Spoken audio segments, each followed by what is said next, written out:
ယနေ့နာတော်ရစီယာမှာကတော့မြန်မာ Evangelical Press မှထုတ်လွှင့်သည့် Pastor John Piper ရေးသားထားတဲ့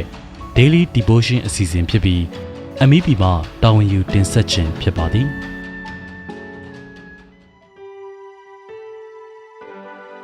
ခရစ်တော်သည်ခါတည်သောအမျက်ဒေါသကိုမြည်သို့အောင်မြင်ခဲ့သည်။ကဲ့ရဲ့ခြင်းကိုခံရသောအခါပြန်၍မကဲ့ရဲ့အသေးခံရသောအခါချင်းချောက်ခြင်းကိုမပြုတရားသဖြင့်စေတော်မူသောသူ၌ကိုအနှံတော်မူ၏ရှင်ပေတရုဩဝါဒစာပထမဆောင်ခန်းကြီး2အပိုင်ငယ်23ယေရှုတဲ့ပုံမူဆိုးရွားစွာမြည်သူများအပြစ်ပြုခြင်းမခံရပါကိုတော်ပေါ်ထားသည့်မုန်တိမှုတိုင်းသည်လုံးဝထိုက်တန်မှုမရှိပါယေရှုတဲ့ဂုံပြူးထိုက်သောသူမရှိတကဲ့သို့ယေရှုတဲ့ဂုံတည်းရှုံချခံခဲ့ရသူလည်းမရှိခဲ့ပါ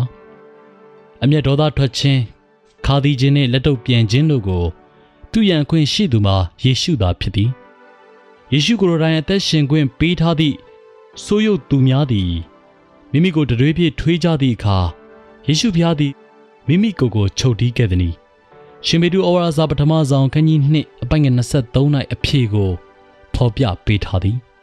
။ကဲ့ရဲ့ခြင်းကိုခံရသောအခါပြန်၍မကဲ့ရဲ့အသေးခံသောအခါချင်းချောက်ခြင်းကိုမပြုတရားသဖြင့်စေတော်မူသောသူ၌ကိုအနှံတော်မူ၏ဖျားသခင်ဖြောင့်မတ်စွာတရားစီရင်ခြင်းဟူသောအနာဂတ်ကျေးဇူးတော်ပေါ်ယေရှုယုံကြည်ခဲ့သည်မှာဤကျမ်းမာ၏အဓိကဆိုလိုရင်းဖြစ်သည်မိမိကိုဂုဏ်သည်ဖျက်ခဲ့ကြခြင်းများအားလုံးအတွက်ကိုယ်တိုင်လက်စားချေရန်မလိုအပ်ခဲ့ပါအကြောင်းမှာမိမိအမှုအရာအားလုံးကိုဖျားသခင်ထံအနံ့ထားခြင်းကြောင့်ဖြစ်သည်သူ၏လက်တုပ်ပြန်ခြင်းများကိုဖျားသခင်လက်တော်ထဲသို့အနံ့ထားခဲ့ပြီးမိမိရန်သူများအတွက်ဆုတောင်းပေးခဲ့သည်။အိုးအဘသူတို့၏အပြစ်ကိုလွှတ်တော်မူပါသူတို့သည်ကိုပြုသောအမှုကိုမသိကြ။ရှင်လုကာခရစ်ဝင်ခန်းကြီး23ပိုင်းငယ်34ပေတရုသည်ယေရှု၏ယုံကြည်ခြင်းကိုဤသို့ဖော်ပြပေးခြင်းအဖြစ်ကျွန်တို့သည်လည်းဤနည်းအတိုင်းနေထိုင်တတ်စေရန်သင်ကြားပေးသည်။ပေတရုကအကြောင်းမူကားထိုသို့အလိုငါသင်တို့ကိုခေါ်တော်မူပြီးခရစ်တော်သည်ငါတို့အတွက်ခံတော်မူသည်ဖြစ်၍ခြေတော်ရာကိုရှောက်လိုက်စေခြင်းကပုံသက်တွေကိုထားတော်မူပြီး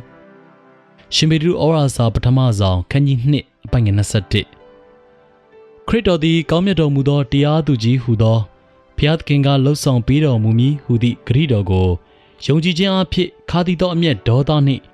လက်တုပ်ပြန်ခြင်းတို့ကိုအောင်မြင်ကျော်လွှားနိုင်ခဲ့ပါကကိုတော်ထက်အစာပေါင်းများစွာနေပါသည့်မတရားခံရမှုများအတွက်ညှဉ်းညူပိုင်ခွင့်မရှိတကဲ့သို့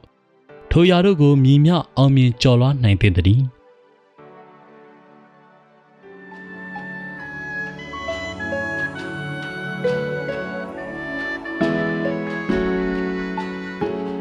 ယခုနာတော်ရဆင်ခဲ့ရတာကတော့မြန်မာ Evangelical Press မှထုတ်လွှင့်သည့်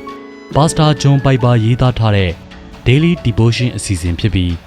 MEP မှတာဝန်ယူတင်ဆက်ခြင်းဖြစ်ပါသည်။